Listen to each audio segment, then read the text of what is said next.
मेरा भाव भिन्न हो सकता है, मेरी आपकी श्रद्धा के स्थान भिन्न हो सकते हैं, मेरे आपके पूजा के केंद्र भिन्न हो सकते हैं, लेकिन सब में वही ईश्वरत्व समान रूप से विद्यमान है, सब में वही एकात्म विद्यमान है। वो भारत का जो एकात्म का भाव है वो निरंतर धर्म के रूप में आया कि आप जैसे चाहे वैसे माने, जैसे चाहे वैसे समझें। इसीलिए संभव हुआ भारत में जन्मे हुए धर्मों में ही केवल, मेरी बात को दोबारा कहता हूं पुनरावृत्ति दोष में बसते हुए भी, कि केवल भारत में जन्मे हुए धर्मों में ही यह शक्ति और साहस है कि वो अपने विचार के साथ विमर्श करते रहते हैं, वो शास्त्रार्थ करते रहते हैं, वो परिवर्तन करते रहते हैं, वो संशोधन करते रहते हैं, वो परिमार्जन करते रहते हैं। नहीं तो एक पुस्तक अंतिम बात कह दी गई, इल्हाम हो गया, कोई विचार विमर्श नहीं होगा, जो कह दिया गया है वो भी मानना पड़ेगा, नहीं मानोगे तो हाथ कटेगा, गर्दन कटेगी, सर तन से जुदा होगा। भारत में ऐसा नहीं हुआ।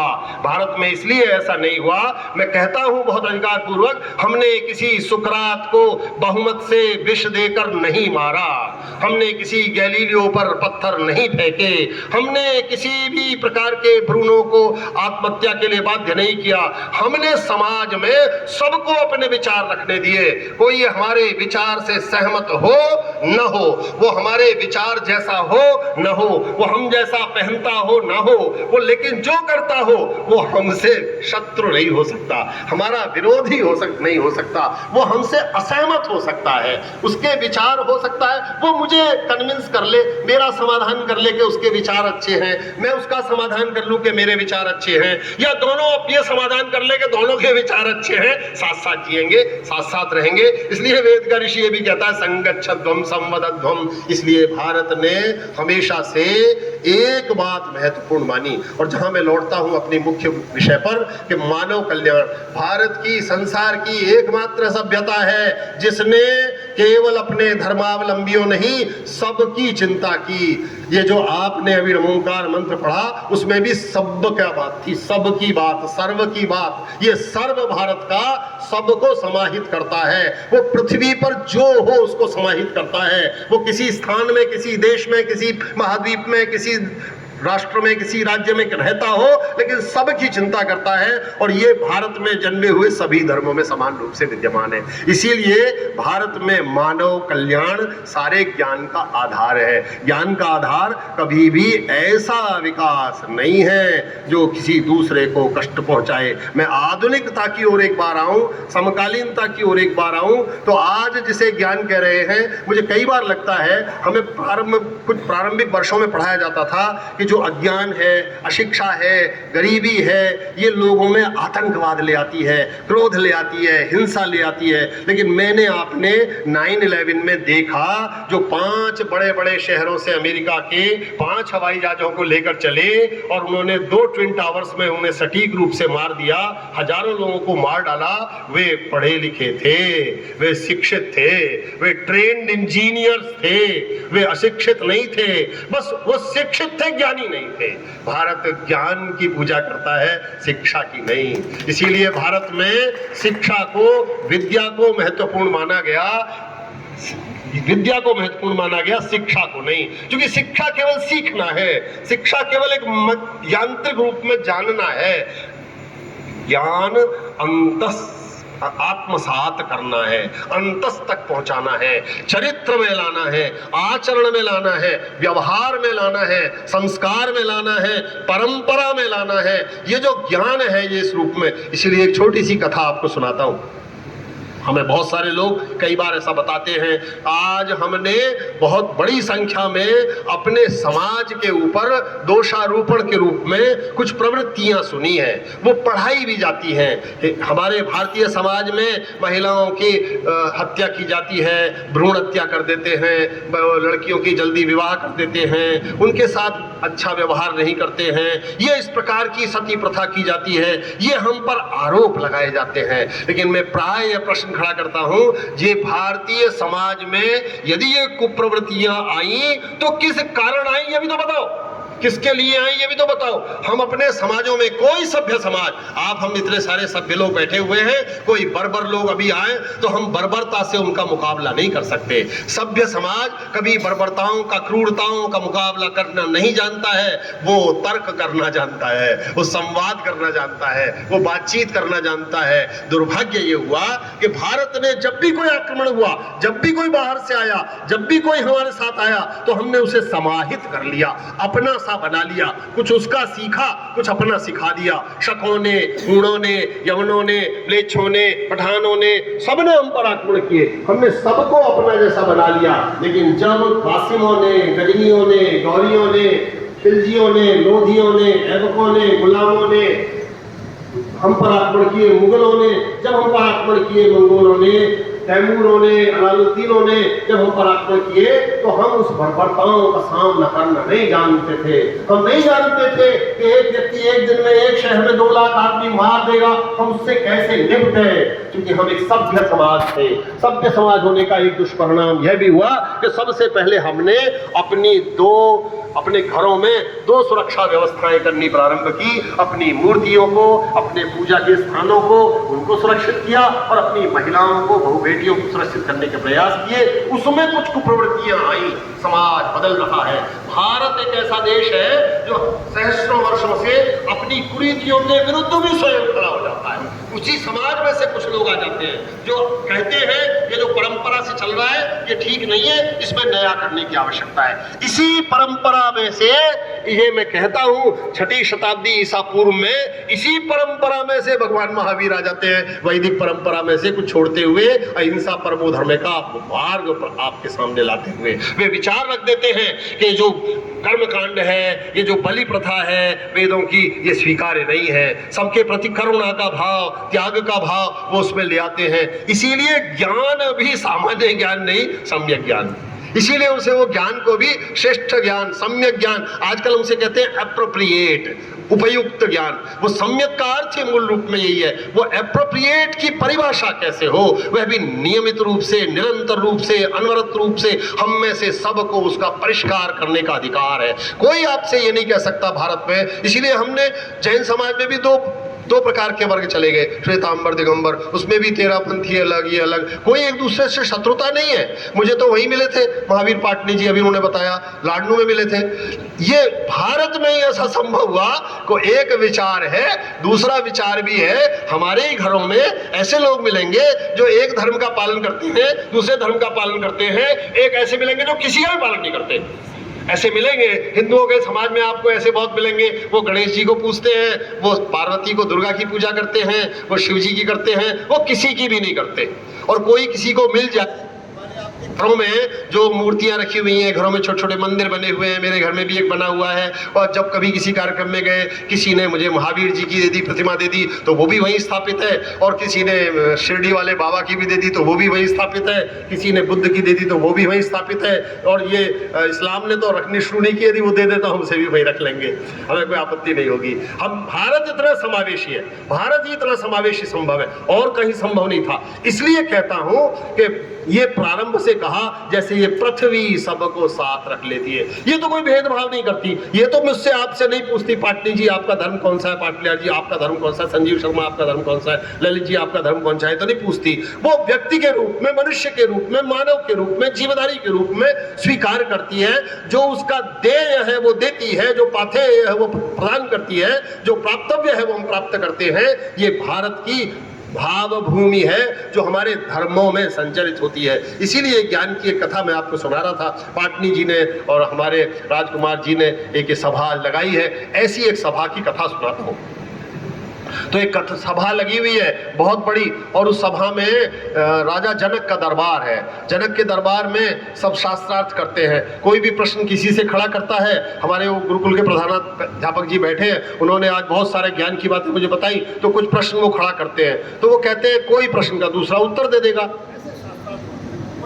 होते होते समाज में ऐसा होने लगता है कि एक कोई व्यक्ति, धनी व्यक्ति, अभी स्वप्निल जी ने और उन्होंने विनोद जी कासलीवाल जी ने बताया इतनी आमदनी हो रही है, इतना ट्रस्ट को हो रहा है। ऐसे ही किसी ने 1000 सोने के सींग वाली दान में दे दी राजा जनक को, 1000 गायें। जिनके सींगों पर सोना बढ़ा हुआ है।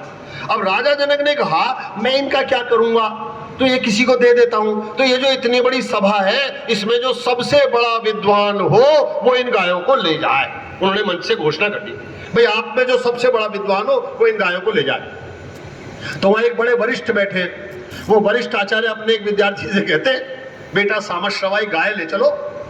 मिल गई, सबसे बड़ा विद्वान वो अपने को स्वयं ही मान लेते। और जब वो गाय लेकर चलने लगते तो बीच में से एक महिला खड़ी होती है, युवती, उसका नाम है गार्गी। और वो कहती है प्रभु अभी तो निर्णय नहीं हुआ आप सबसे बड़े विद्वान हो, आपसे किसने कहा आप सबसे बड़े विद्वान हो? ये तो पहले राजा ने घोषणा की है इस सभा में जो सबसे बड़ा विद्वान हो वो ले जाए, तो आपने कैसे मान लिया आप सबसे बड़े विद्वान हो? तो अभी तो शास्त्रार्थ होगा, मैं आपसे शास्त्रार्थ करूंगी तब तय होगा। तो जो वरिष्ठ लोग होते हैं इनकी आयु अधिक होती है, उनके पास अनुभव भी बहुत होता है, वक्तृत्व भी बहुत अच्छा होता है। तो वो याज्ञवल्क्य ऋषि हैं, वो उससे कहते हैं गार्गी से, देखो बेटा गार्गी, तुम तो अभी युवती हो, तुम्हारा विवाह भी नहीं हुआ है, ब्रह्मचारिणी हो, अकेली रहती हो, एक झोपड़ी बनाकर रहती हो, पढ़ाई लिखाई का काम करती हो, तत्ववादिनी हो, ब्रह्मवादिनी हो, 1000 गाय रखने की स्थान भी नहीं है तुम्हारे पास। तो मेरे पास एक गुरुकुल चलता है बहुत बड़ा, प्राइवेट डीम्ड यूनिवर्सिटी चलती है, वो उसमें 40-45 हजार विद्यार्थी पढ़ता है। तो ये गाय जाएंगी तो गायों का दूध होगा, दही होगा, गोबर होगा, लेपन होगा, बछड़े होंगे, घी होगा। तो गाय तो मैं ले जाता हूं, शास्त्रार्थ कर लेते हैं। और जनक की सभा में फिर शास्त्रार्थ होता है। गार्गी उनसे प्रश्न पूछती है, वो प्रश्न पूछती है, वो उनका उत्तर देते हैं। मैं उस प्रश्नोत्तर में नहीं जा रहा हूं, कथा का जो सार है वहां तक आपको लाता हूं। और जब सभा में उससे प्रश्न पूछते हैं तो केवल गार्गी नहीं पूछती, फिर लोगों को लगता है ये कैसे अपने आप को कह रहा है कि मैं सबसे बड़ा विद्वान हूं। तो उधर से कोई पूछता है, उधर से कोई पूछता है, उधर से कोई पूछता है, 10-12 लोगों से विभिन्न प्रकार के प्रश्न पूछते हैं। गार्गी बड़े अद्भुत प्रश्न पूछती है। गार्गी पूछती है प्रभु ये सब जो मुझको आपको दिखाई पड़ रहा है ये कहां चला जाता है, इसका क्या होता है? ये ज्ञान का सबसे महत्वपूर्ण तत्व है, इसका होगा क्या हम जानते हैं। आपको बताऊं, युधिष्ठिर से यक्ष ने प्रश्न पूछा। महाभारत की एक बड़ी प्रसिद्ध सी कहानी है, आप लोगों ने सुनी होगी। 5 भाई बैठे थे, प्यास लगी तो जल के लिए सबसे छोटे को भेज दिया सहदेव को, जाओ जल ले आओ। वो एक तालाब के किनारे गया, वह जल भरने लगा तो एक यक्ष था, उसने कहा रुको भैया ऐसे जल मत ले जाओ, पहले मेरे कुछ प्रश्न है, इनका उत्तर दो तब जाना। वो तो अपनी शक्ति के अहंकार में था, उसने नहीं सुना, वो जल लिया, जल पीने लगा, मूर्छित होकर गिर गया। ऐसे ही करके चारों भाई मूर्छित हो गए। बाद में युधिष्ठिर आए तो उन्होंने यक्ष ने कहा देखो तुम्हारे 4 भाई मूर्छित पड़े हुए हैं, यदि मेरे प्रश्नों का उत्तर नहीं दोगे तो तुम भी मूर्छित हो जाओगे। तो बोले प्रश्न पूछो। तो उन्होंने कहा प्रश्न पूछो, ठीक है मैं बताता हूं। तो उन्होंने पहला प्रश्न पूछा यक्ष ने, मेरे आपके पास मोबाइल है, हम आप एक दूसरे को हेलो करते हैं, हेलो करते ही क्या बोलते हैं, कैसे हैं, क्या हाल है, क्या चल रहा है, क्या खबर है। मेरी बिटिया मुझे फोन करती है, कहती है व्हाट्सअप क्या चल रहा है।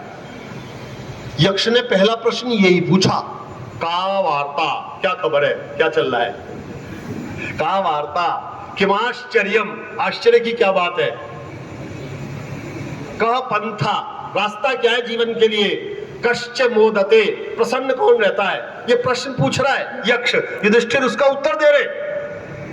तो का पंथा, मार्ग क्या है। भारत सहस्रों वर्षों से बस यही जानने का प्रयत्न कर रहा है कि श्रेष्ठता का मार्ग क्या है, मोक्ष का मार्ग क्या है, कैवल्य का मार्ग क्या है, मनुष्य के उच्चतम स्तर का मार्ग क्या है। भारत ज्ञान के अनुसंधान की अनवरत यात्रा का नाम है भारतवर्ष। इसलिए वह प्रश्न पूछता है का पंथा। युधिष्ठिर बहुत सुंदर उत्तर देते हैं। युधिष्ठिर कहते हैं वेदा विभिन्ना स्मृतियों और विभिन्ना, बहुत सारे वेद हैं, बहुत सारी स्मृतियां हैं। नहीं को मुनिर यस्य वच प्रमाणम, कोई एक मुनि ऐसा नहीं है जो अंतिम बात कह सकता हो। इसलिए हमारा ऋषि, हमारा मुनि, हमारा आचार्य, हमारा तपस्वी, हमारा योगी, हमारा साधक क्या बोलता है, नेति न इति, मैं जितना जानता हूं उतना बता रहा हूं, इसके आगे कोई और बताएगा, इससे अधिक और कोई जानेगा, आप स्वयं जान सकते हो। तो वो कहते हैं नहीं को मुनिर यस्य वच प्रमाणम धर्मस्य तत्वं निहितं गुहायाम महाजनो येन गतः सबंधा। धर्म का तत्व बड़ा सूक्ष्म है, छिपा हुआ है। वह कैसे प्राप्त किया जाएगा? जिस रास्ते से श्रेष्ठ लोग जाते हो, अच्छे लोग जाते हो, बड़े लोग जाते हो, तो जो बड़े जैसा आचरण करते हो वैसा आचरण करना चाहिए। तो फिर याज्ञवल्क्य से वो प्रश्न पूछती हैं, ये सब कहाँ चला जाता है? तो वो कहते हैं ये जल में समाहित हो जाता है। वो पूछती है जल कहाँ चला जाता है? वो कहती है जल, याज्ञवल्क्य कहते हैं जल वायु में समाहित हो जाता है। तो ये वायु कहाँ जाती है? ये ब्रह्मांड में समाहित हो जाता है। फिर ब्रह्मांड कहाँ जाता है? वो ऐसे प्रश्न पूछती हैं। मैं उस प्रश्नोत्तरी में अधिक नहीं जा रहा हूं, लेकिन आपके सामने एक दृश्य रखना चाह रहा था कि इतनी बड़ी सभा में एक युवती वहां के श्रेष्ठतम वरिष्ठतम आचार्य ऋषि से प्रश्न पूछ रही है, साहस रख रही है, शास्त्रार्थ हो रहा है। लेकिन जब शास्त्रार्थ हो जाता है तो और अधिक महत्वपूर्ण बात यह है कि संपूर्ण शास्त्रार्थ पूर्ण हो जाने के बाद गार्गी खड़ी होती हैं और सभा में कहती हैं, हे सभा में बैठे हुए विद्वानों, हे सभा में, जनक की सभा में बैठे हुए अतिथियों, मुनियों, ऋषियों, मैं आप सबके सामने यह घोषणा करती हूं कि हम सब में सबसे श्रेष्ठ विद्वान याज्ञवल्क्य हैं। और याज्ञवल्क्य फिर एक धन्यवाद भाषण देते हैं, वो महत्वपूर्ण है। और वो कहते हैं कि किसी भी कर्म से, किसी भी यज्ञ से, किसी भी तप से कुछ प्राप्त नहीं किया जा सकता जो ज्ञान से प्राप्त किया जा सकता है। ज्ञान वरेण्य है, ज्ञान की वरेण्यता को स्थापित करते हैं। और ये ज्ञान की वरेण्यता, मैं आज उनके गुरुकुल में गया था, वहाँ लिखा है ज्ञाने पुंसाम सकल सिद्ध्यार्थम, सकल सिद्ध्यर्थम, सारी सिद्धि मनुष्य की वह ज्ञान से प्राप्त होती है। ये ज्ञान कैसा हो? वो सम्यक ज्ञान हो। इसलिए मैंने संकेत किया कि वो असम्यक ज्ञान होगा तो अनर्थकारी होगा, वो कष्टकारी होगा, वो दुखदायक होगा। ज्ञान हो मनुष्य कल्याण के लिए, मानव कल्याण के लिए, विश्व कल्याण के लिए, सबकी चिंता के लिए, सबके सुख के लिए, सबको निरोगी आश्रय प्राप्त कराने के लिए, सबको सुख देने के लिए, वो जो ज्ञान है वो सबकी चिंता करने वाला, जो सर्वे भवन्तु सुखिनः का भाव है उसका हो। इसीलिए वो फिर में भाव भी रखेगा कि वो किसी की हिंसा न करे। हिंसा का अर्थ शारीरिक रूप से, मानसिक रूप से, कायिक रूप से और किसी और साधन से हिंसा मात्र नहीं है, वो किसी को आत्मिक चोट पहुंचाना भी हिंसा है, किसी को दुख पहुंचाना भी हिंसा है। इसलिए हिंसा का परित्याग करना, हिंसाया दूयते यश्चित्त, वह मनुष्य भारतीय है जिसका चित्त हिंसा से दुखित होता हो। इसीलिए अहिंसा परमो धर्म है भगवान महावीर ने कहा। तो ये समझने की आवश्यकता है कि हमने भारत की पूरी परंपरा में ज्ञान को मानव कल्याण से जोड़ा। वह केवल इसलिए नहीं कि मनुष्य श्रेष्ठ बन जाए, उसे बड़ा ज्ञान हो जाए, फिर एक अहंकार हो जाए। और यदि ज्ञान का अहंकार हो जाए तो और कठिन है। वो किसी भी मनुष्य के लाभ के लिए नहीं है, जो उसके पास है उसके भी दुख के लिए है, उसके लिए भी कष्ट के लिए है। इसलिए मैं जब भी कहीं जाता हूं तो मुझे हमेशा लगता है मैं कुछ नया सीख कर आ रहा हूं। संस्कृत का एक कवि हुआ भर्तृहरि, भर्तृहरि का एक श्लोक है, वो कहता है यदा किंचित योहम विप एव मदान्धः समभवम्। जब मैं कुछ जानता था, कुछ पढ़ लिया था, कुछ सीख लिया था, तो मेरे अंदर एक अहंकार आ गया। तदा सर्वज्ञोस्मि भवदवलप्तम मम मन, मेरा मन ऐसा हो गया मुझे तो सब पता है, मुझे सब जानकारी है, मैं सब जानता हूँ। ये जो भाव आ गया, बहुत बार विश्वविद्यालयों में ऐसा होता है, लोग आचार्य बन जाते हैं, हेड बन जाते हैं, डीन बन जाते हैं। मैं तो कुलपति भी रह लिया एक विश्वविद्यालय का, तो और बड़े पद पे पहुंच जाते हैं। तो लगता है मुझे कोई क्या बताएगा। बहुत बार हम आपस में बातचीत में कहते हैं, अरे ये मुझे बताएगा, ये लड़का कल परसों का, मेरी इतनी आयु हो गई, मैं सीनियर सिटीजन हो गया। नहीं, भारत की परंपरा ने इसमें भी ये बता दिया कि किसी से कभी भी कहीं भी कुछ भी सीखा जा सकता है, कभी भी कहीं भी कुछ भी सीखा जा सकता है, बशर्ते कि हम सीखने को तैयार हो। मैं इसका एक बहुत लाइटर वेन में उदाहरण देता हूं आपको। कोविड आया 2019 के लास्ट में और मार्च 2020 के प्रारंभ में कोविड आया। हम में आपने सब ने पहले और दूसरे आघात में कुछ लोगों को खोया। भारत ने कई लाख लोग खोए, हमारे आपके परिचितों में भी कुछ लोग गए। उस कष्ट के बाद भी हम हैं। उससे पहले हमारे पिताश्री की पीढ़ी के लोग जिनकी आयु 80 वर्ष के आसपास हो गई है, वो मोबाइल का उपयोग ऐसे करते थे, बच्चे उन्हें एक मोबाइल दे देते थे, ये ग्रीन वाले से सुन लेना, लाल वाले से काट देना, बस यही सिखाते थे। मेरे पिताजी की आयु है 87 इस समय। वो एक विश्वविद्यालय से हिंदी के अध्यापक सेवानिवृत्त हुए 27 साल पहले। अब वो क्या है, वो इतने के लिए मोबाइल रखते थे कि बच्चों से बात हो जाएगी, हेलो कर लेंगे, टेलीफोन काट देंगे। कोविड के समय सब बंद हो गया, तो परिवार की एक चौथी पीढ़ी का बच्चा, उसने उनको धीरे धीरे व्हाट्सएप सिखा दिया। वो व्हाट्सएप सीख गए। अब व्हाट्सएप सीख गए तो हमको फोन करके कहते भी तुम पढ़ के कुछ कमेंट नहीं कर रहे हो। फिर वो धीरे धीरे फेसबुक पर आ गए। और मैं आपको बताता हूं कि कुछ महीने पहले मेरे एक मोबाइल में नोटिफिकेशन आया, पिताजी ऑन इंस्टाग्राम। वो इंस्टाग्राम पर भी आ गए। ये मैं उदाहरण किस लिए देता हूं कि वो 87 वर्ष की आयु में एक व्यक्ति ये तय किए हुए कि मुझे सीखना है। वो अपनी चौथी पीढ़ी के बच्चे से सीखने को तैयार है। नहीं तो वो कह सकते थे मेरे तो बच्चे इतने बड़े बड़े हो गए, मुझे कोई क्या सिखाएगा। नहीं, ये सीखने की इच्छा, ये जानने की इच्छा, जिज्ञासा, मैं इसे कहता हूं उत्सुकता, कौतूहल, हमारे सारे कौतूहलों की अभिव्यक्ति ज्ञान है। हमारी सारी जिज्ञासाओं का परिश्रम ज्ञान है। हमारी सारी उत्कंठाओं का प्रतिफल ज्ञान है। हमारी सारी उत्सुकताओं की प्रतिश्रुति ज्ञान है।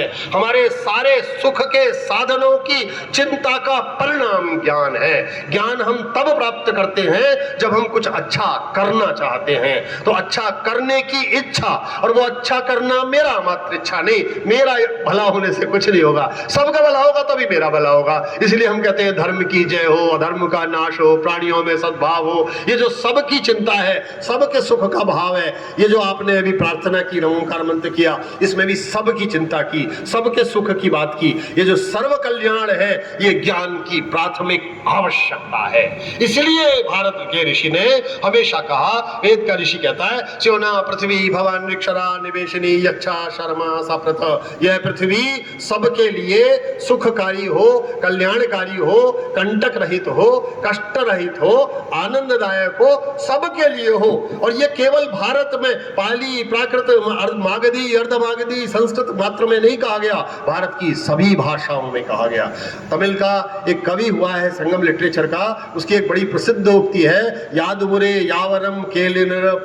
वो कहता है, इस पृथ्वी पर रहने वाले सभी मेरे भाई बहन हैं।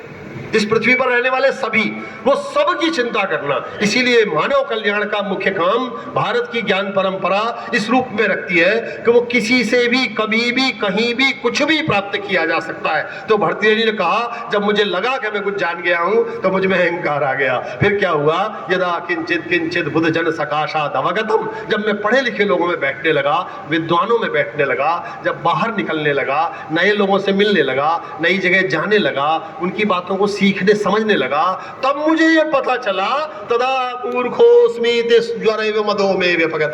तब मुझे लगा अभी तो मैं मूर्ख हूं, अभी मुझे बहुत कुछ जानना शेष है, अभी बहुत कुछ समझना शेष है। भारत निरंतर, भारत का प्रत्येक व्यक्ति इस जिज्ञासा का नाम है, वो जानना चाहता है नया क्या है, कैसे और नया हो सकता है। ये नवाचार का भाव भी भारत का एक स्थायी भाव है। इसलिए यह नवाचार भी मानव कल्याण के लिए हो, विश्व कल्याण के लिए हो, प्राणी मात्र के कल्याण के लिए हो, समस्त जीवधारियों के कल्याण के लिए हो। इसीलिए हम नदियों को माता बोलते हैं, इसीलिए हम पर्वतों को पिता बोलते हैं, इसलिए हम गायों को, कौओं को, बैलों को, कुत्तों को, सब प्रकार के प्राणियों को, कुछ ना कुछ मछलियों को, कुछ ना कुछ किसी ना किसी दिन खिलाने की बात करते हैं, उनके प्रति अहिंसा का भाव रखते हैं। वो इसीलिए रखते हैं कि हमें लगता है कि उनमें सबका कल्याण हो। ये जो सबके कल्याण का भाव है, ये भारत का एक मूल चरित्र है। भारत की संपूर्ण ज्ञान परंपरा, सारी श्रेष्ठताएं इस बात की नहीं थी कि हमें ऐश्वर्य प्राप्त हो। लेकिन कई बार क्या होता है, हमें ऐसा भी सिखा दिया गया कि भारत आध्यात्म प्रधान देश है, भारत एक त्याग तपस्वियों का देश है। बस त्यागी तपस्वी यहां हुए, केवल त्यागी तपस्वी नहीं हुए। ये भी एक भ्रम फैलाया गया। केवल त्यागी तपस्वी से देश नहीं चल सकता था। समाज सभ्यताएं हजारों लाखों वर्ष तक निरंतर नहीं रह सकती थी, वे दोनों प्रकार के समन्वय से रह सकती थी। भारत ने हमेशा ऐश्वर्य प्राप्त करने की बात भी की, सारा ऐश्वर्य प्राप्त करो। हम तो इस बात पर गौरव करते हैं प्राय अपने सामान्य बातचीत में कि जैन समाज भारत का एक ऐसा समाज है जो ऐश्वर्य प्राप्त करने के साथ साथ उस ऐश्वर्य को समाज में वितरित भी करता है, उसको दान में भी देता है। वो कभी आज ही बैठे हुए सवेरे में बातचीत कर रहा था कि हमारे यहाँ जो राज्य सरकारें हैं या केंद्र सरकारें हैं, इनके भरोसे यदि भारतवर्ष आधुनिक भारत रहा होता तो हम अभी आधुनिक रूप में अशिक्षित रह गए होते यदि हमारी धार्मिक संस्थाओं ने महाविद्यालय, इंटर कॉलेज शहर शहर में, कस्बे कस्बे कस्बे में, गांव गांव में न खोले होते। हो सकता है प्रारंभ में जैसा के बारे में बताया गया, बहुत सारे लोगों ने एकत्रित करके कुछ एक संस्था प्रारंभ की, लेकिन फिर धीरे धीरे सब प्रकार के लोग उसमें सम्मिलित होने लगते हैं। तो जब कोई इंटर कॉलेज खुलता है, जैन इंटर कॉलेज यदि खुलता है, हमारे खतौली में कुन जैन इंटर कॉलेज है, बड़ौत में है, मुजफ्फरनगर में है, सहारनपुर में है, मेरठ में है, हापुड़ में है, बुलंदशहर में है, सब जगह degree college, inter college Jain समाज के हैं। तो आज की तिथि में वहां शिक्षक भी भिन्न भिन्न जातियों, भिन्न धर्मों के हैं, विद्यार्थी भी सब प्रकार के आते हैं। ऐसा तो नहीं है कि उन्होंने बंधन लगा दिया कि नहीं बाकी के नहीं पढ़ेंगे। ये जो भाव है ये भारत का मूल चरित्र है। निर्माण करते समय, संस्था का गठन करते समय, संस्था को आगे बढ़ाते समय कुछ लोग आगे बढ़ेंगे, लेकिन फिर वो सर्व समावेशी हो जाएगा। इसीलिए भारत की किसी भी भाषा में आजकल हम कहते हैं एक्सक्लूजन शब्द का अनुवाद नहीं है। हमारे एक्सक्लूजन सोचा ही नहीं गया था, एक्सक्लूजन का विचार ही नहीं था। सबको जोड़ना ही था, सबको साथ रखना ही था। वो अपने से सहमत नहीं है, अपने जैसा नहीं है, कोई बात नहीं, ये भी अपना ही है। वो अपने जैसा नहीं है तब भी अपना ही है, ये विचार था। इसीलिए भारत की पूरी परंपरा ने इस बात को माना कि हम सबको साथ लेकर चलें। हम जब सोचें, हम जब चलें, हम जब खाएं, सहना भवतु सहनौ भुनक्तु सवीर्यम करवा भाई, हम कोई पराक्रम करें, हम कोई तेजस, हमारा पढ़ा हुआ भी तेजस्वी हो, हमने जो ज्ञान प्राप्त कर लिया हो वो भी तेजस्वी हो, वो भी ओजस्वी हो, वो भी सबके काम आ जाए। इसीलिए हमारे हिंदी के कवि हुए तुलसीदास, उन्होंने रामचरितमानस लिखी है। संसार भर में रामायण की कथा उनकी वजह से अधिक चली, पूरे संसार भर में हम जानते हैं। उन्होंने जब वो रामायण लिखी तो उन्होंने सबसे पहले गुरु की वंदना की, फिर उन्होंने भगवान की वंदना की, श्री राम की वंदना की, हनुमान जी की वंदना की। वो सबकी वंदना करते हैं। और आप जानते हैं वो सबकी वंदना के बाद किसकी वंदना करते हैं? वो दुष्टों की वंदना भी करते हैं। कहते हैं दुष्टों की खलों की वंदना भी कर लेनी चाहिए, नहीं तो फिर वो भी कष्ट देंगे, उनको प्रणाम कर लेते हैं। संस्कृत का एक वेद जो है अथर्ववेद में प्रार्थनाएं की गई हैं, तो वो चोरों की, तस्करों की, लुटेरों की, डाकुओं की सबकी वंदना करता है, सबकी प्रार्थना। समाज में जो लोग हैं इनको भी अपना प्रणाम निवेदित करता है, इससे समाज के और विकृतियों को रोका जा सके। इसलिए मैं प्राय ये बात समझता हूं कि भारत की संस्कृति, भारत की परंपरा, भारत का ज्ञान विश्व से किस लिए श्रेष्ठ है। मैं इसे कह सकता हूं कि हम ऐसे तुलना नहीं करते समाजों में, लेकिन फिर भी संसार भर से हम इसलिए श्रेष्ठ हैं कि हम समावेशी हैं। हम सर्व कल्याण की बात करते हैं, हम सर्वभूत हिते रत, सब प्राणियों के हित की बात करते हैं। हम अहिंसा परमो धर्म मानते हैं, हम सेवा को भी महत्वपूर्ण धर्म मानते हैं, हम ज्ञान को महत्वपूर्ण मानते हैं। हम सब में ईश्वर देखते हैं, सब में ईश्वरत्व का भाव देखते हैं। हम ऐश्वर्य का सम्मान करते हैं, लेकिन उसे त्याग पूर्वक उपभोग करने की बात करते हैं। उपभोग भी कीजिए, लेकिन त्याग पूर्वक उपभोग कीजिए। ये जो CSR चला है ये त्याग पूर्वक उपभोग ही है। आप उपभोग भी करिए, उसमें से कुछ समाज के लिए भी निकालिए। संस्कृत की परंपरा कहती है यावदादानम अस्माकम स्यात् प्रदानम ततोधिकम। मेरे आपके घरों में बच्चे बच्चियां अपना बर्थडे मनाते हैं, जन्मदिन मनाते हैं और बड़ा सा कार्यक्रम करते हैं। सुबह को हम कोई हवन वगैरह कर लेते हैं, शाम को उनकी बर्थडे पार्टी, केक कटता है, बच्चे आते हैं, उनके गिफ्ट लाते हैं। जब वो चलने लगते हैं तो आजकल एक रिटर्न गिफ्ट दिया जाता है, एक रिटर्न गिफ्ट का कंसेप्ट है। मैं प्राय अपने मित्रों से कहता हूं, मेरे आपके पास, मेरी बात को जरा ध्यान से समझिएगा मित्रों, मैं आप जिस चश्मे से देख रहे हैं ये कोई बना रहा है, मैं नहीं जानता कौन बनाता है। ये वस्त्र जो मैंने आपने पहना है ये किसी ने बनाया है, किसी ने कपास उगाई है, किसी ने उसे धागा बनाया है, किसी ने उसे वस्त्र के रूप में प्रस्तुत किया है, किसी ने बाजार से खरीदा है, किसी ने सिला है, किसी ने बटन लगाए हैं, किसी ने मुझ तक पहुंचाया है, तब मैं अपने आप को ढक पा रहा हूं। इसका अर्थ है इस समाज ने मुझे बहुत कुछ दिया है। मैं जो हूं, जैसा हूं, आज जो आपके सामने खड़ा हूं, मेरी जो प्रस्तुति है, मेरी जो उपस्थिति है, मेरा जो मेकअप है, मेरा जो होना है, वो पता नहीं किस किसने बनाया है। इस निर्मिति में कितने असंख्य लोगों का योगदान है। मुझे उनको एक रिटर्न गिफ्ट भी देना चाहिए उस समाज को। मेरा रिटर्न गिफ्ट जो मैंने प्राप्त किया है उससे बड़ा होना चाहिए, उससे छोटा नहीं होना चाहिए। इसलिए मेरा आपका देय समाज के प्रति बहुत वृहद है, विशाल है।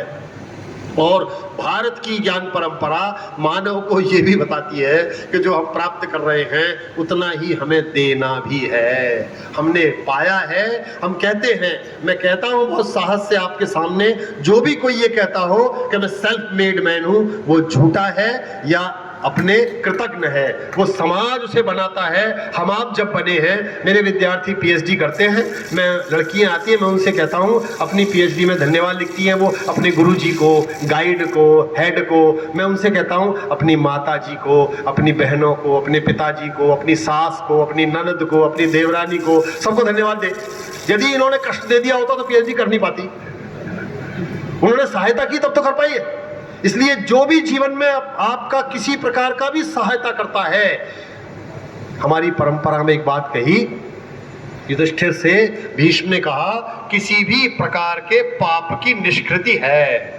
कोई प्रकार का पाप हो जाए मनुष्य से, उसका प्रायश्चित है, बता देंगे ये प्रायश्चित है, लेकिन कृतज्ञता की कोई निष्कृति नहीं है। यदि किसी ने हम पर कोई उपकार किया है और हम उस उपकार को भूल जाते हैं तो वो इतना बड़ा पाप है कि उसका कोई प्रायश्चित नहीं है। इसलिए हमें कृतज्ञता का भाव उस ईश्वर के प्रति जिसके कारण हम हैं, कृतज्ञता का भाव उन सब के प्रति जिन्होंने हमें ऐसा बनाया है, जिन्होंने हमें सिखाया है, जिन्होंने हमें पढ़ना, बोलना, लिखना, चलना, खड़े होना, जाना, आना सिखाया है, उन सब के प्रति कृतज्ञता का भाव, इस समाज के प्रति कृतज्ञता का भाव, इस पर्यावरण, इस भूमि, इस जल, इस नदी, इस पर्वत, इस वायुमंडल के प्रति कृतज्ञता का भाव, यदि ये सब आ जाए तो जरा एक बार विचार करके देखिए, ये जो हम पर्यावरण प्रदूषण से परेशान है, ये जो हम अतिक्रमण से परेशान है, ये जो हम कूड़े के प्रबंधन से परेशान है, ये जो हम आतंकवाद से परेशान है, ये जो हम हिंसा से परेशान है, ये जो हम इस बात से परेशान है कि 5-5 साल की मासूम बच्चियों के साथ लोग बलात्कार कर देते हैं, हम इस बात से परेशान है,